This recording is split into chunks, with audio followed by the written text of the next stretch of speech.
کائنات میں ہر سمت جدھر بھی نگاہ دڑاؤ، ہواؤں میں، فضاؤں میں، وادیوں میں، دریاؤں میں، لالا زاروں اور سبزہ زاروں میں ہر سمت حسن ہی حسن خیمہ زن نظر آتا ہے۔ تو ذہن میں ایک سوال ابھرتا ہے، آخر کوئی تو اس حسن کا سرچشمہ ہوگا، آخر کوئی تو اس جمال کا منبع ہوگا۔ تو پھر جواب آتا ہے کہ حسن ازل، حسن ابد، حسن حقیقت اور لازوال حسن اور اس کا منبع اور اس کا سرچشمہ صرف اللہ کی ذات ہے۔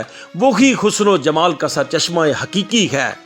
اسی حقیقی حسن و جمال کے منبع کے روبرو کوہ طور پہ عشق حقیقی کا نمائندہ بن کر حضرت موسیٰ علیہ السلام جلوہ گر ہوئے۔ وادی سینا میں عاشق کی صدا گونجتی ہے، اے میرے رب اپنے چہرہ حسن کو بے نقاب کر، میں تیرا نظارہ حسن چاہتا ہوں۔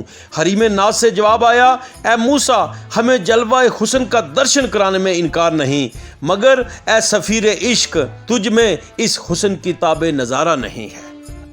وہ سفیر عشق دید کی پیاس میں بے قراری سے پکار اٹھا، اے جلوہ حسن کے منبع، براہ راست اگر تیرا جلوہ ممکن نہیں ہے تو اپنے حسن ازل کا جلوہ کسی پیکرے مخصوص میں ڈال دے۔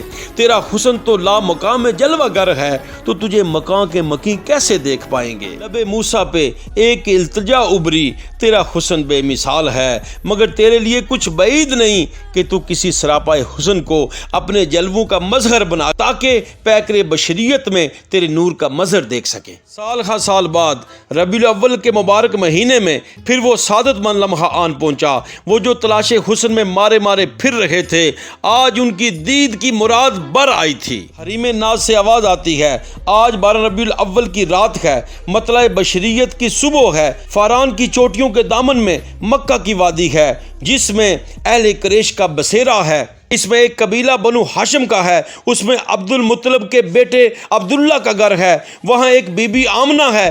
آج کی مبارک صبح میں اپنے حسن کے جلووں کا مظہر اس کی گود میں اتار رہا ہوں اور محمد کو اپنے حسن کا پرتو بنا کر دنیا میں بھیج رہا ہوں۔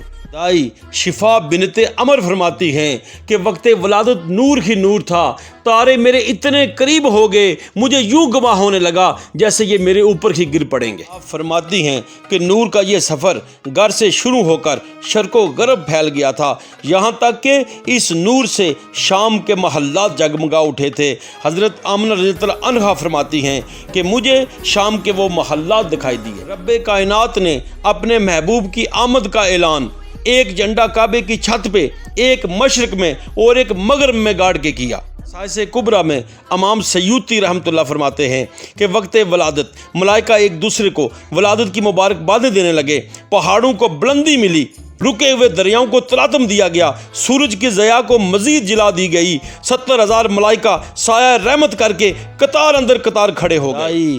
حضرت شفا بنت عمر فرماتی ہیں، آپ ختنہ شدہ پیدا ہوئے، آپ نہلائے ہوئے معطر و متخر دنیا میں تشریف لائے۔ اللہ اللہ، آپ کی شہادت کی انگلی اٹھی ہوئی تھی، ذات واحد کی گواہی دیتے ہوئے دنیا میں آتے ہی سر بسجود ہو گئے۔ آپ صلی اللہ علیہ وسلم کی تشریف آوری کی شان تھی کہ شیطان پابندے سلاسل ہو گیا، لات منات عزا منہ کے بل گر گئے، آتش کدائے فارس ٹھنڈا پڑ گیا۔ حبیب کبریا کا یہ عالم تھا کہ شہنشاہ کسریٰ نوشیروان کا محل ہلنے لگا، یہاں تک کہ اس کے 14 کنگرے ٹوٹ کے گر گئے۔ جشن آمد رسول کی خوشی میں اس رات اللہ کریم نے شرق و غرب میں سب کو بیٹے عطا کیے، نہ صرف اس رات بلکہ پورا سال سب کے گھروں میں بیٹے عطا کیے۔ رب کریم نے تمام صفات و کمالات کے موتی آپ کی ذات کی لڑی میں پرو دیے تھے۔ اللہ تعالیٰ نے جبھی تو اس نور مجسم کو بشریت کی پوشاک دی، آدم کی سیرت و اخلاق دی، شیس کی معرفت دی، نوح کی شجاعت دی، ابراہیم کی دوستی دی، اسماعیل کی قربانی دی، صالح کی فصاحت دی، لوط کی حکمت دی، اسحاق کی قناعت دی، یعقوب کی بشارت دی، یوسف کا حسن و جمال دیا اور موسیٰ کا جاہ و جلال دیا، دانیال کی محبت دی، الیاس کی حرمت دی، طرح ایوب کا قلب و جان اور داؤد کی میٹھی زبان دی، یحییٰ کی طہارت اور یونس کی اطاعت دی، عیسیٰ کی زہد و پارسائی اور تمام انبیاء کرام کی لذت آشنائی آپ صلی اللہ علیہ وسلم کو عطا ہوئی۔ انہیں جامع صفات کی بنیاد پر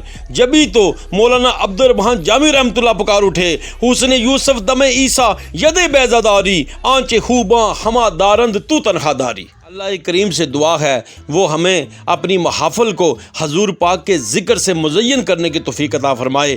اسی لیے تو حضرت امام احمد رضا خان بریلوی رحمۃ اللہ نے فرمایا تھا کہ وَرَفَعْنَا لَكَ ذِكْرَكَ کا ہے سایہ تجھ پر، وَرَفَعْنَا لَكَ ذِكْرَكَ کا ہے سایہ تجھ پر، بول بالا ہے تیرا ذکر ہے اونچا تیرا۔